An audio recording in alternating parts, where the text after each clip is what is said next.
सोहणो हुसैन साईं फाते अजीम यारो करबल जी सरज़मीनी ते निर्वार नाम यारो।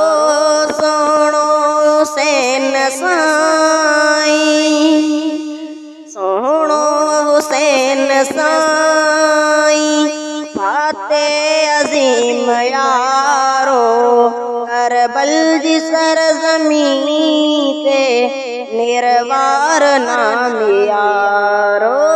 सोहणो हुसैन साईं जुर्रत बहादुरी में मटकोब की नवाया ने जन्म जह पढ़ो कुरान छा बुधाया। जुर्रत बहादुरी में मटकोब की नवाया ने जन्म जह पढ़ो कुरान छा बुधाया। लबड़न पे जे हरदम लबड़न पे जे हरदम तकबीर जो नारो करबल जी सरज़मीनी ते निर्वार नाम यारो। सोहणो हुसैन साईं नाना मुस्तफा जो फरमान थी वया जन्नत जे तू जवानन सरदार इए चयो। नाना मुस्तफा जो फरमान थी वया जन्नत जे तू जवानन सरदार इए चयो। मूंखे तू आई बेहद मूंखे तू आई बेहद बेशक गणो प्यारो करबल जी सरज़मीनी ते निर्वार नाम यारो। सोहणो हुसैन साईं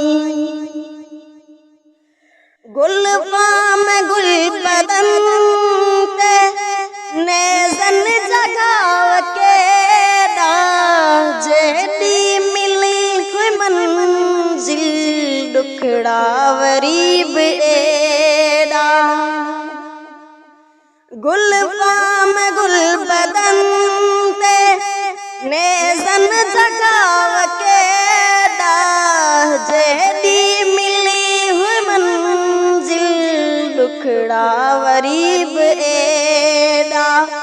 पर पोस बिरब साईं पर पोस बिरब साईं कॾहिं न थियो ॾुखारो करबल जी सरज़मीनी ते निर्वार नाम यारो।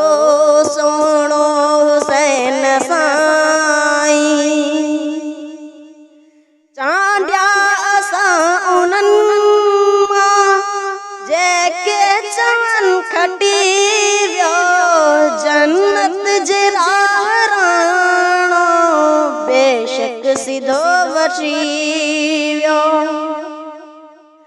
चांडिया असां उन्हनि जेके चवन खटी वियो जन्नत जी राह राणो बेशक सिधो वठी वियो। फरमान अब्दुल मालिक फरमान अब्दुल मालिक मुरसल जो भलारो करबल जी सरज़मीनी ते निर्वार नाम यारो। सोहणो हुसैन साईं सोहणो हुसैन साईं फाते अजीम यारो करबल जी सरज़मीं ते निरवार नाम यार।